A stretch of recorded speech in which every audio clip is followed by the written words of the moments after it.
नमस्कार, हमारे बीच है आरटीआई के एक्टिविस्ट और आरटीआई को लेकर समर्पित सुभाष अग्रवाल जी। आपने आरटीआई को लेकर बहुत काम किया है और देश में आरटीआई के प्रति चेतना फैलाने में आपका बहुत कंट्रीब्यूशन रहा। सुभाष जी, आपका स्वागत करते हैं। धन्यवाद। मेरे को तो अच्छा लगता है जब भी मैं आकाशवाणी में आता हूँ और यहाँ पर बुलाते रहते हैं। मेरे को बड़ा अच्छा लगता है कि आप लोग सूचना के अधिकार के संबंध में लोगों को अवगत भी करवाते हैं और जो परेशानियां आती हैं उनका भी समाधान मेरे से सुनवा लेते हैं, और जिस किस्म से ये इसका मिसयूज हो रहा है उसके बारे में भी मेरे से कहलवा लेते हैं। शब्दों के प्रति और इन्फॉर्मेशन के प्रति बचपन में कब और कैसे जुड़ा हुआ आपका? देखिए, मेरा लेटर्स टू एडिटर लिखने के लिए गिनीज वर्ल्ड रिकॉर्ड है। गिनीज वर्ल्ड रिकॉर्ड में 4 कैटेगरी हैं लेटर्स टू एडिटर की। 3 मेरे नाम में, 1 मेरी धर्मपत्नी के नाम में है। तो मैं 1967 से लेटर्स टू एडिटर लिख रहा हूँ और 2005 में आरटीआई एक्ट आया।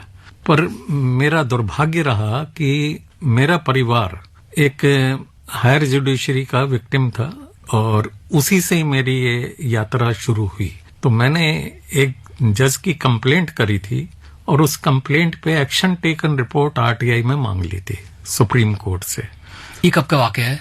2005 जनवरी में मैंने कंप्लेंट करी थी और इस बीच में एक आरटीआई जिन्होंने बनाया था उनमें से एक, मैं रोटरी का मेंबर हूं, वहां हमारी रोटरी में आए थे एज गेस्ट स्पीकर। उन्होंने बताया था कि एक सूचना का अधिकार आने वाला है जिसमें आप किसी भी सरकार से कोई भी प्रश्न पूछ सकते हैं। मैंने कहा मैं सुप्रीम कोर्ट से पूछ सकता हूं। उन्होंने, वो भी जनता के पैसे से चलती है, आप पूछ सकते हैं। तो मैंने उसी समय अपना मन बना लिया था कि जिस दिन ये अधिकार लागू होगा उस दिन मेरी पहली एप्लीकेशन सुप्रीम कोर्ट में जाएगी और मैं अपनी कंप्लेंट पे एक्शन टेकन रिपोर्ट मांग लूंगा। और वहीं से ये शुरुआत हुई और यहां तक बात हुई कि जब वो सीआईसी में मैटर गया, क्योंकि वहां पे सुप्रीम कोर्ट से जवाब संतोषजनक नहीं मिले, तो सेंट्रल इंफॉर्मेशन कमीशन तक मैटर गया। और वहां पे जब वो मैटर हुआ तो उन्होंने जो डायरेक्शन दी कि इनको ये दी जाए कि इनकी कंप्लेंट पे क्या कार्रवाई हुई, तो वो एक बहुत प्रमुख अंग्रेजी के समाचार पत्र में हेडलाइंस बन गई कि supreme court in the dock. और वहां से तहलका मच गया और जब ही से जुडिशियल अकाउंटेबिलिटी की बातें शुरू हुई।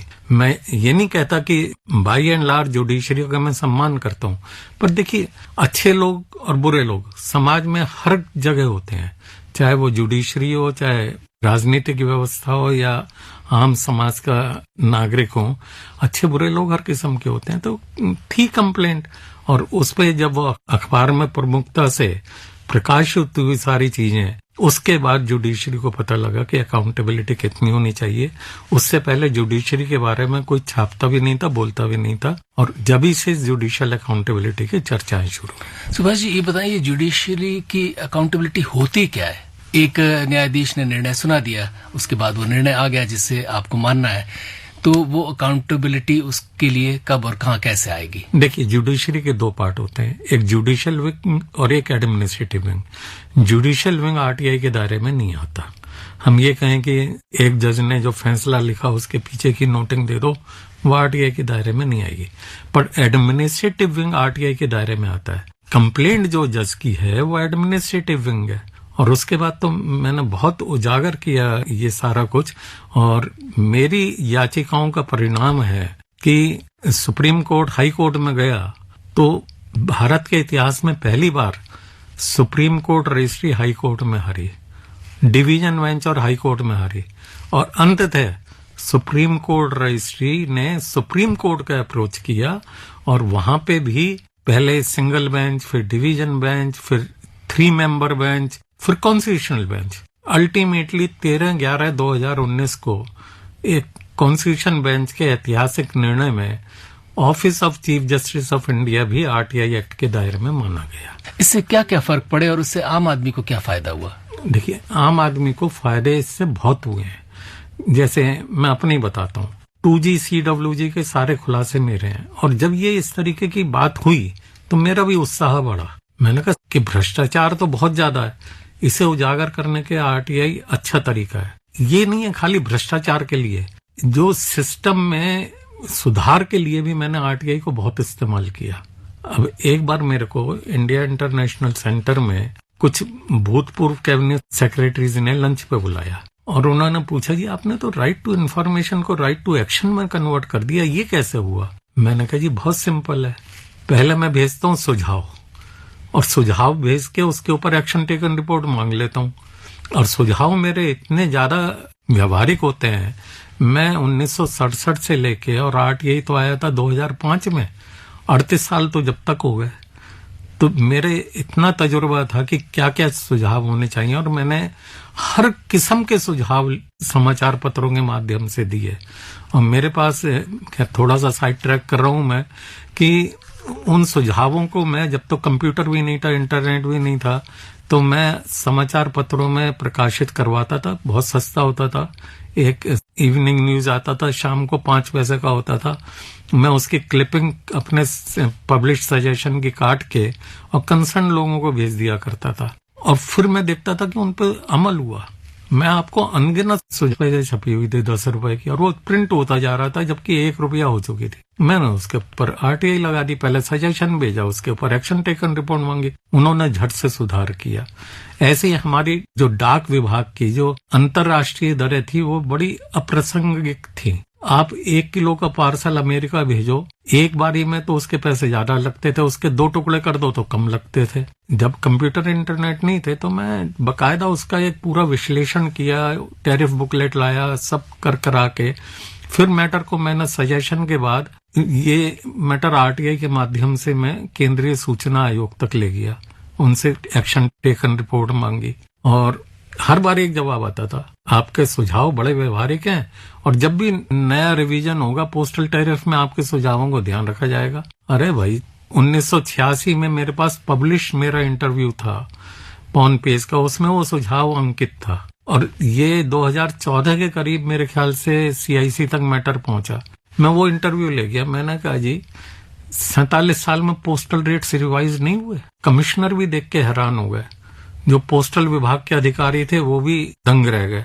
अच्छा, मैंने कभी भी आरटीआई के माध्यम से छोटे अफसरों को, कभी छोटे या बड़े, किसी को परेशान नहीं किया। जब पेनल्टी का मैटर आता था तो मैं सीआईसी में बोल देता था मैं अपना आवेदन वापस ले लेता हूँ। मेरा मकसद सुधार कराना है, किसी को पेनल्टी लगवाना नहीं है। बल्कि वो नाराज भी होते थे कि फिर हमारे ऊपर बदनामी आती है पेनल्टी। मैं खुद कह रहा हूँ। सुभाष जी, आपकी पसंद का एक गीत सुनते हैं, फिर कुछ और बातें करेंगे।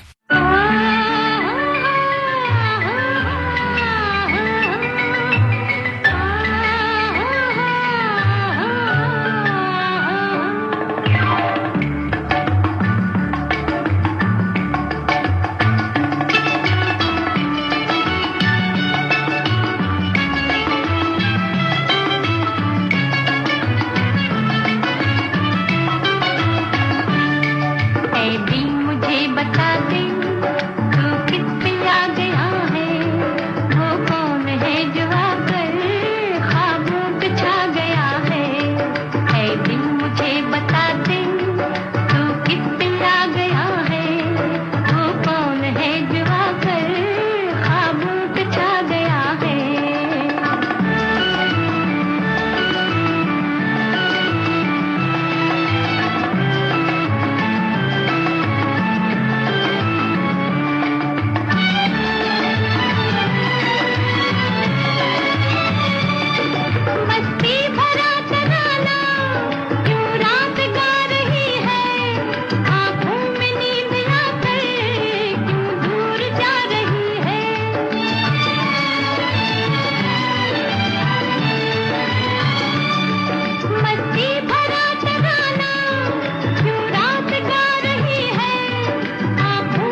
से एक नगमा कोई सुना गया है, वो कौन है जो आकर ख्वाबों पे छा गया है। ऐ दिल मुझे बता दे तू किस पे आ गया है, वो कौन है जो आकर ख्वाबों पे छा गया है।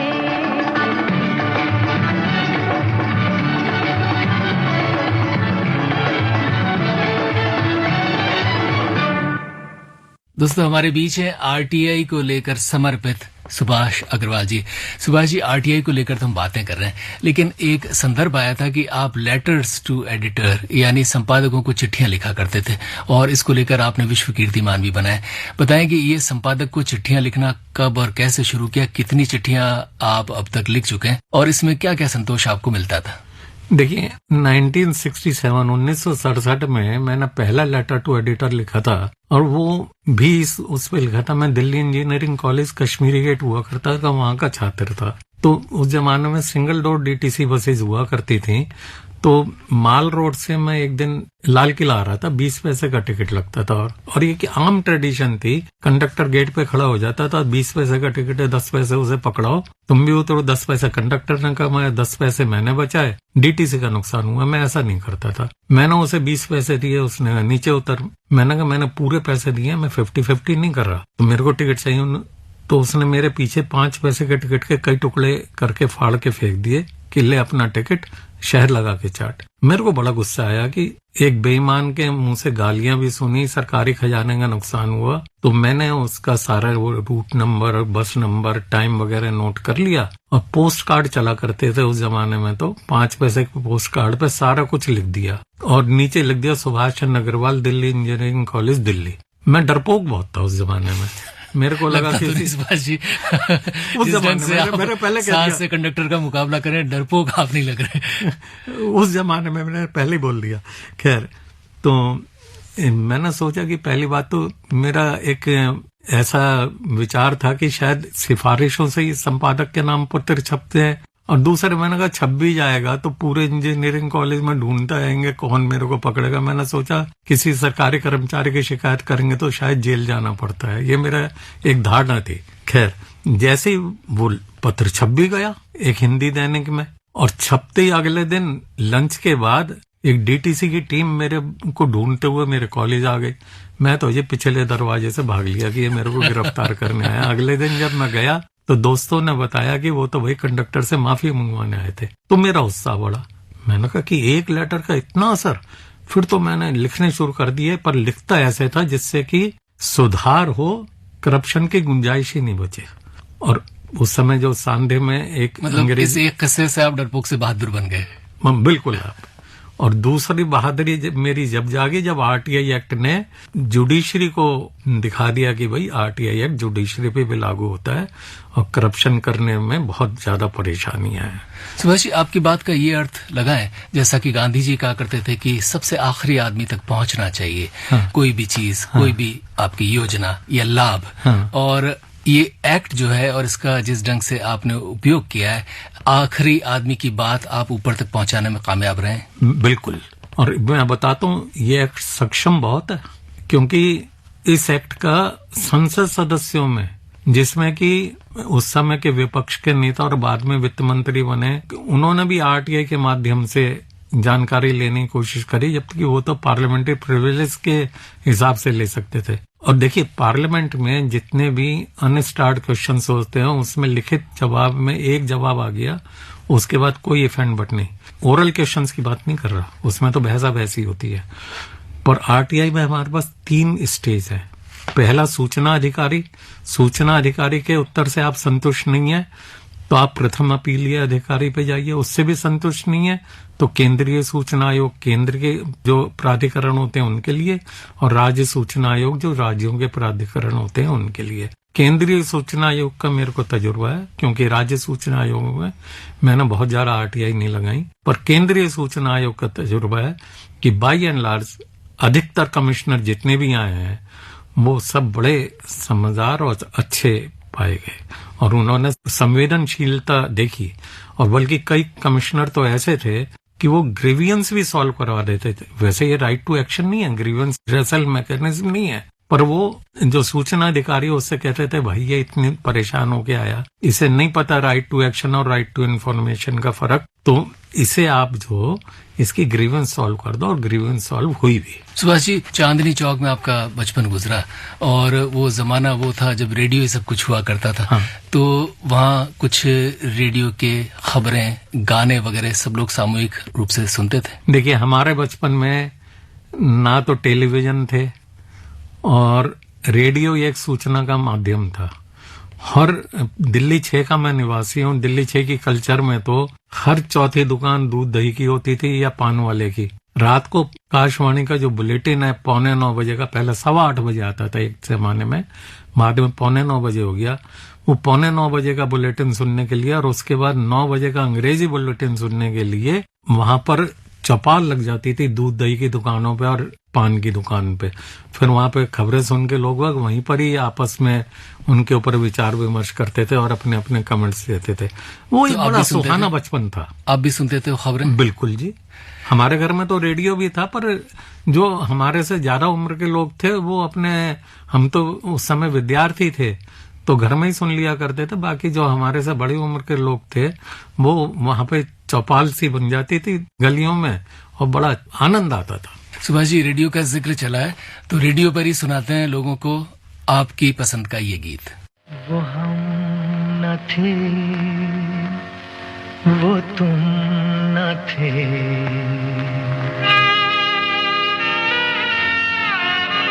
वो हम न थे, वो तुम न थे, वो रह गुजर थी प्यार की, लुटी जहां पे बेवजह पाल की बहार की, पाल की बहार की।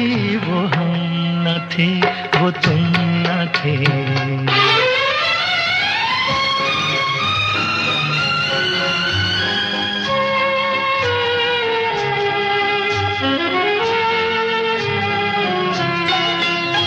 ये खेल था नसीब का,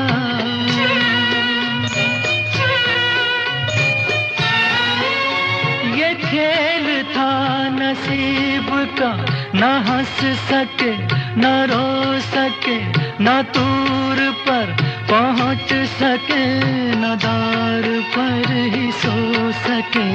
कहानी किससे ये कहे, कहानी किससे ये कहें, चढ़ाओगी उतार की, लुटी जहां पे बेवजह पाल की बहार की, पाल की बहार की। वो हम न थे, वो तुम न थे।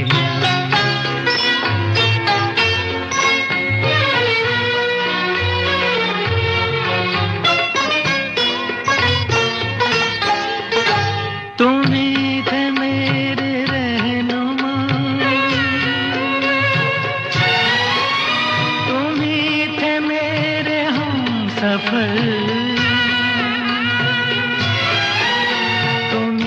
थे मेरी रोशनी, तुम्ही ने मुझको दी नजर, बिना तुम्हारे जिंदगी, बिना तुम्हारे जिंदगी क्षमा है एक मजार की, लुटी जहां पे बेवजह पाल की बहार की, पाल की बहार की। वो हम न थे, वो तुम न थे।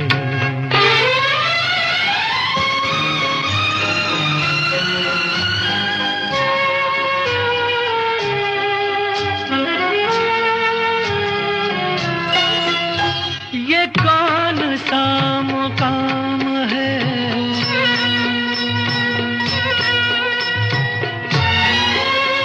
ये कौन सा मुकाम है, फलक नहीं ज़मीन नहीं के शब नहीं, सहर नहीं के गम नहीं, खुशी नहीं, कहाँ ये लेके आ गई, कहाँ ये लेके आ गई हवा तेरे दयार की, लुटी जहाँ पे बेवजह पाल की बहार की, पाल की बहार की। वो हम न थे वो तुम न थे।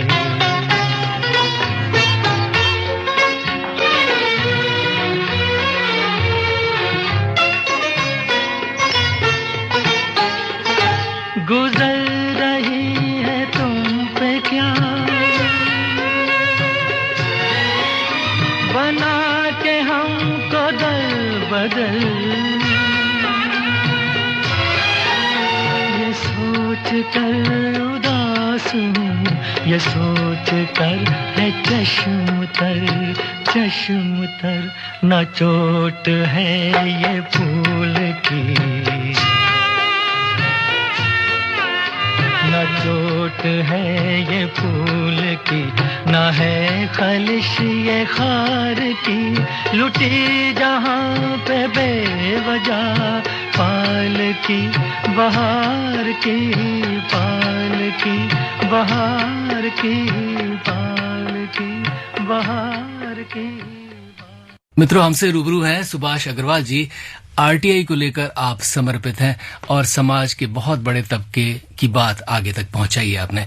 सुभाष जी, कभी ऐसे भी किस्से हुए हैं जब कोई व्यक्ति जिसे आप जानते ना हो या कुछ लोग जिनसे आपका कोई परिचय न हो, आपने आरटीआई को लेकर या किसी तरीके से कुछ काम किया हो, कोई अर्जी डाली हो या सूचना मांगी हो, उससे उन्हें लाभ हुआ हो और वे आप तक आभार व्यक्त करने आए हो? ये तो बहुत होता है जी। जैसे मैंने एक ध्येय बना लिया था, लोग वक्त पूजा पाठ नियम पूर्वक करते हैं, मेरा पूजा पाठ था कि एक आरटीआई रोज पब्लिक इंटरेस्ट में। मेरे अपने इंटरेस्ट की आरटीआई तो सबसे पहली थी, जो मैंने जज की कंप्लेंट के ऊपर एक्शन टेकन रिपोर्ट मांगी। बाकी मैंने लगभग 6000 आरटीआई 2014 तक लगाई। 2014 के बाद मैंने लगाता रहा।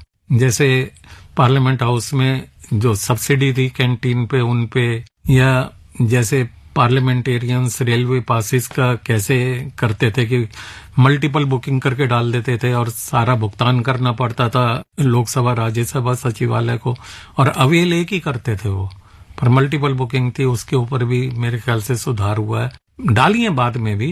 पर जो 2014 तक मैं लगातार एक आरटीआई डेली, मान लो 7 दिन तक नहीं डाल पाया तो तब इतवार को बैठ के 7 आरटीआई लगा देता था। And I was a news maker. रोज मेरी ही खबरें समाचार पत्रों में आती थी, न्यूज एजेंसी प्रसारित करते थे, और चैनल्स पे बैठा रहता था मैं, टीवी चैनल्स पे इंटरव्यू के लिए।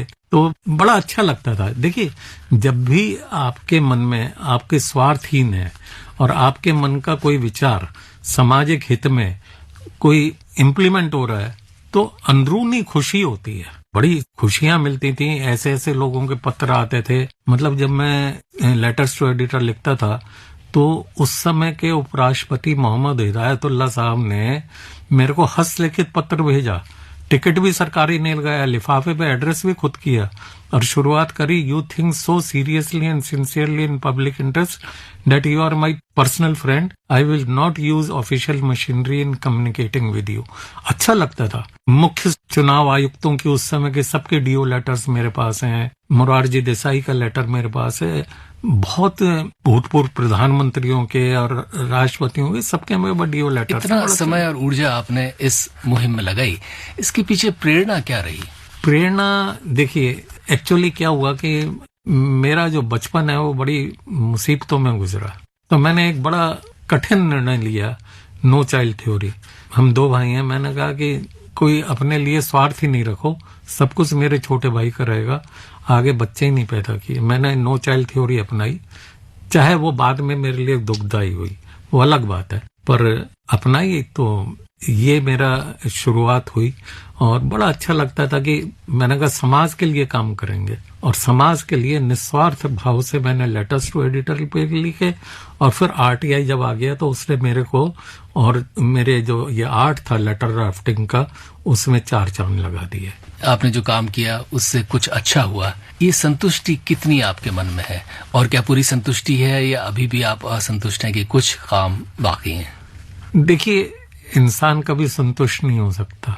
मैंने बताया ना कि मैं अब पछता रहा हूँ नो चाइल्ड थ्योरी अपना के, तो इस समय कुछ मेरी व्यवहारिक समस्याएं पैदा हो गई हैं। तो पर यह है कि मैंने जो कुछ किया उससे मैं बहुत संतुष्ट हूँ और मेरे को बड़ा मान सम्मान मिला।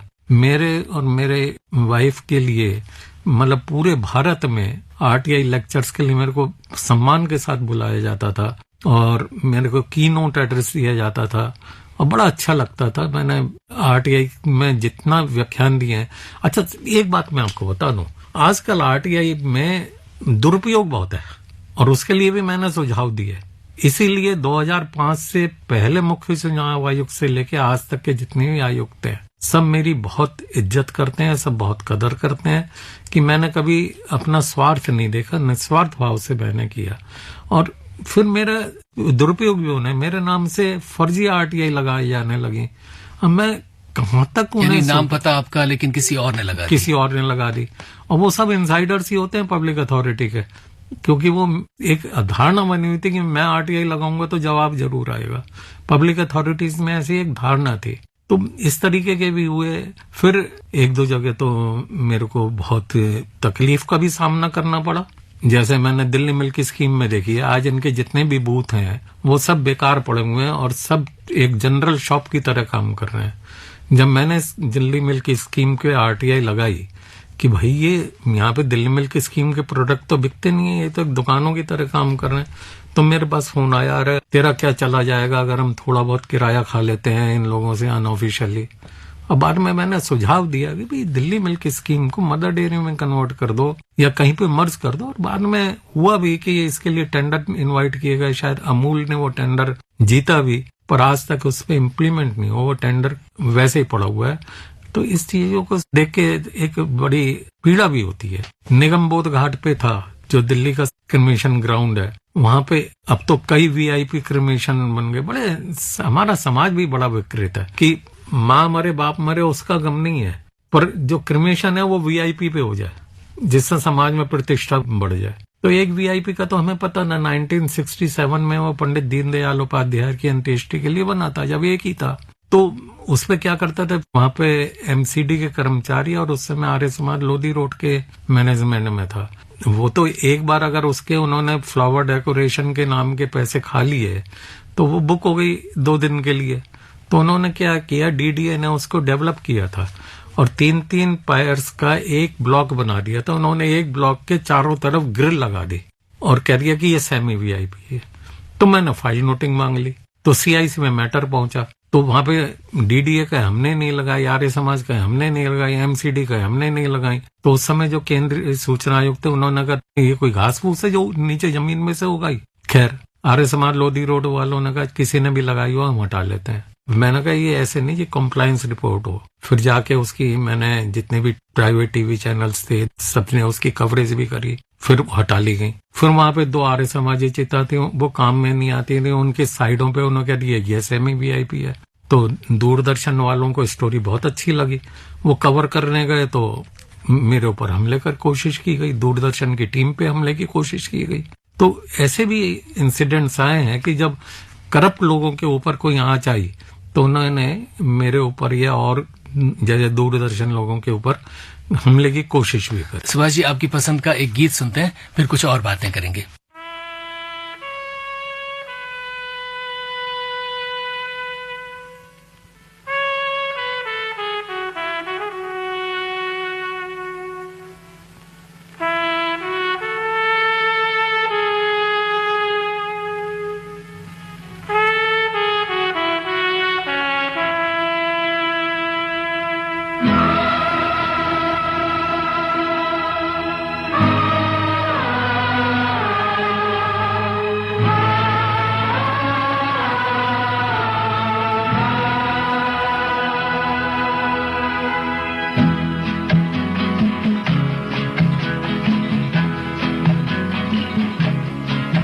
रुक जाना नहीं तू कहीं हार के,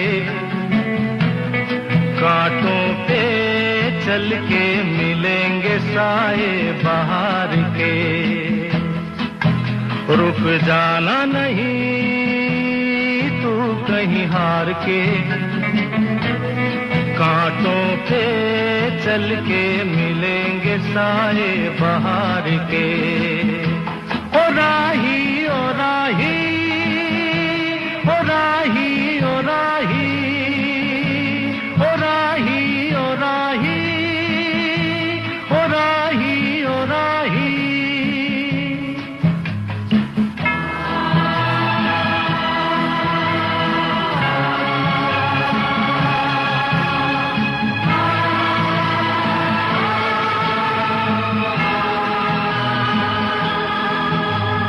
सूरज देख रुक गया है, तेरे आगे झुक गया है।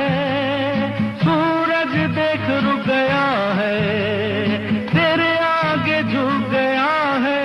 जब कभी ऐसे कोई मस्ताना निकले है अपनी धुन में दीवाना,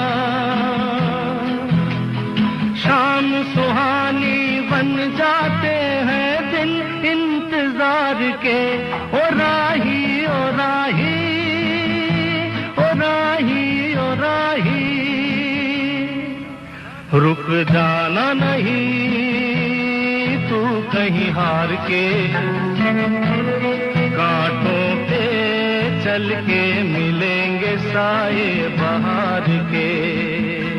ओ राही ओ राही ओ राही ओ राही। विभा जी, आपकी इतनी कोशिशों के बावजूद हमारे राष्ट्र में अभी भी जगह जगह पर भ्रष्टाचार नजर आता होगा आपको, तो आपको कितना दुख होता है? बहुत दुख होता है। अब मैं अभी भी एडिट पेजेस पे लिख के और सारे कंसर्न लोगों को भेजता हूँ कि भाई ये भ्रष्टाचार हो रहा है। अभी मेरे को डिपार्टमेंट ऑफ कंज्यूमर अफेयर्स के सेक्रेटरी ने बुलाया, 1.5 घंटे सीनियर ऑफिसर्स ने बात भी करी।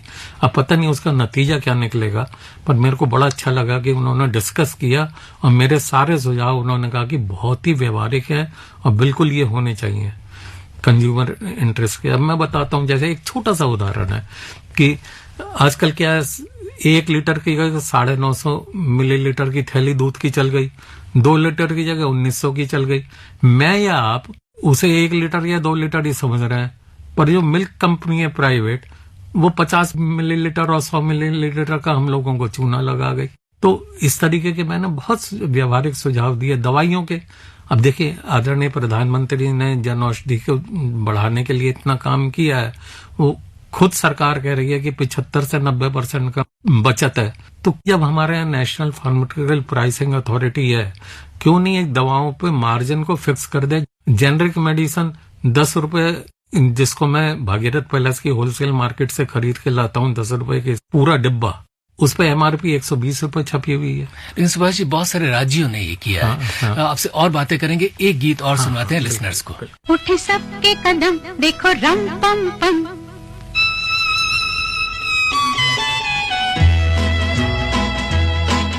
उठे सबके कदम देखो रम पम पम। अजी ऐसे गीत गाया करो, कभी खुशी कभी गम, तारा रम पम पम। हंसो और हंसाया करो, उठे सबके कदम देखो रम पम पम। अजी ऐसे गीत गाया करो, कभी खुशी कभी गम, तररम पम पम। हंसो और हंसाया करो।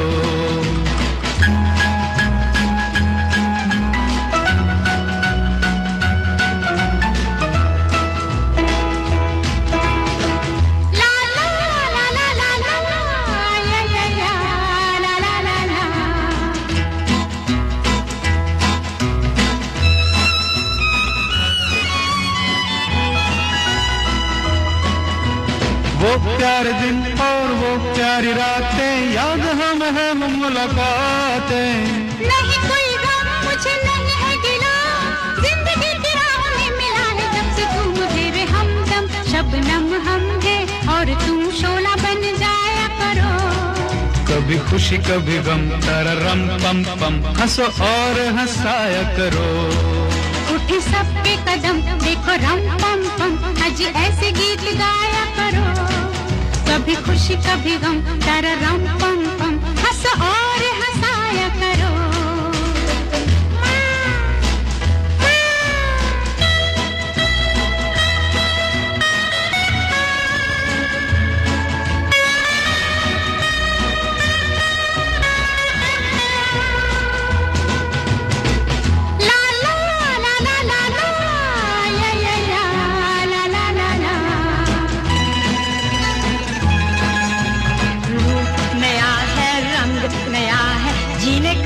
जाने कहाँ ढंग गया है। किसे है फिक्र किसे क्या पसंद, प्यार के जहां में रजामंद जब हम तुम हम बन गए हैं सनम, बेधड़क मेरे घर आया करो। कभी खुशी कभी गम, तारा रम पम पम, हंस और हंसाया करो। उठे सबके कदम, देखो रम पम पम, अजी ऐसे गीत गाया करो। कभी खुशी कभी गम, तारा रम पम पम, हंस और हंसाया करो। उठे सबके कदम, देखो रम पम पम, अजी ऐसे गीत गाया करो। कभी खुशी कभी गम, तारा रम पम पम, हंसो और हंसाया करो।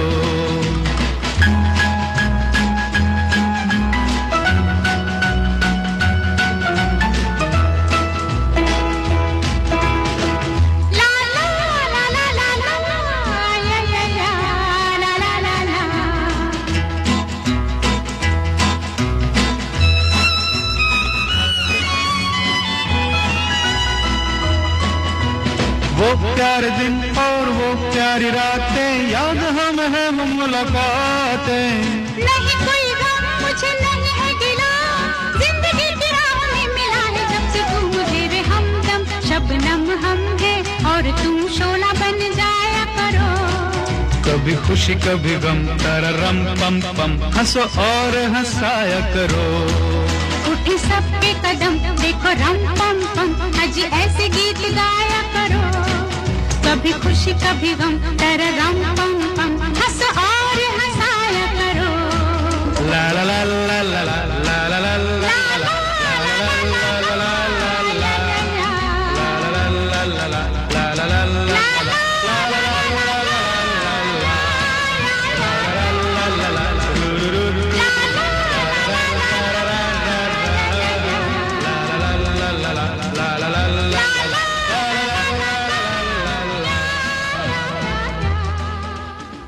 इस वक्त आप रूबरू हैं आरटीआई के सक्रिय कार्यकर्ता, सुप्रसिद्ध आरटीआई एक्टिविस्ट सुभाष अग्रवाल जी से। सुभाष जी, जाते जाते वे लोग जो इस बातचीत को सुन रहे हैं और वे लोग जो समाज में मौजूद भ्रष्टाचार से लड़ना चाहते हैं, वे लोग जो समाज को स्वस्थ और बेहतर बनाना चाहते हैं, उन्हें क्या सुझाव देंगे? मैं उन्हें यही सुझाव दूंगा। मेरे को माननीय अटल बिहारी वाजपेयी जी जो हमारे उस समय के प्रधानमंत्री थे, वो जैसे रामलीला मैदान की ऐतिहासिक रैली में 1977 में जब इमरजेंसी हटी थी, उसके बाद उन्होंने एक भाषण दिया था, जागते रहो, अपने आप को चेतन रखो, जागते रहो, अन्याय को नहीं सहो। हमारे आदरणीय प्रधानमंत्री जी जो वर्तमान में हैं, उन तक अगर बात पहुंच जाएगी तो कोई भ्रष्ट आदमी बचेगा नहीं। तो इसलिए मेरी सबको ये सलाह है कि अन्याय नहीं सहो, भ्रष्टाचार नहीं सहो, मन में कोई बात नहीं रखो, जो कुछ हो लिखकर आप भेज दो। सरकारी विभागों में कोई रद्दी की टोकरी नहीं होती, हर जो लेटर पहुंचता है उस पे अमल होता है, चाहे उसे फाइल कर दिया जाए। पर संक्षेप में बात कहो जिससे कि कोई आराम से पढ़ के उस पे निर्णय भी ले। सुभाष अग्रवाल जी, आपके इस जज्बे को हम करते हैं सलाम और विदा लेते हैं।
किसी की मुस्कुराहटों पे हो निसार, किसी का दर्द मिल सके तो ले उधार, किसी के वास्ते हो तेरे दिल में प्यार, जीना इसी का नाम है।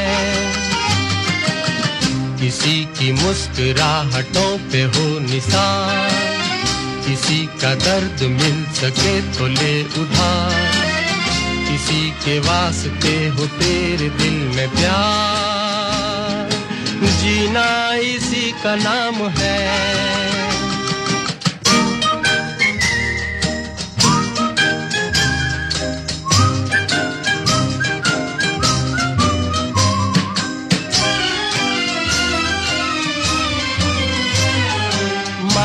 अपनी जेब से फकीर हैं, फिर भी यारो दिल के हम अमीर हैं।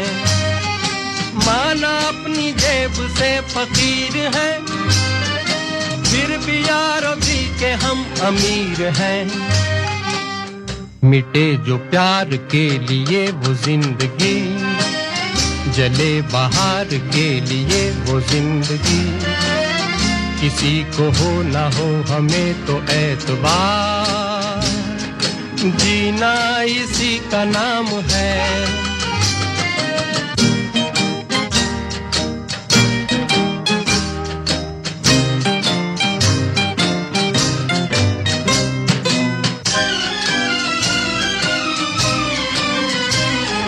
रिश्ता दिल से दिल के एतबार का, जिंदा है हमी से नाम प्यार का। रिश्ता दिल से दिल के एतबार का, जिंदा है हमी से नाम प्यार का। के मर के भी किसी को याद आएंगे, किसी के आंसुओं में मुस्कुराएंगे, कहेगा फूल हर कली से बार बार, जीना इसी का नाम है। किसी की मुस्कुराहटों पे हो निसार, किसी का दर्द मिल सके तो ले उधार, किसी के वास्ते हो तेरे दिल में प्यार, जीना इसी का नाम है।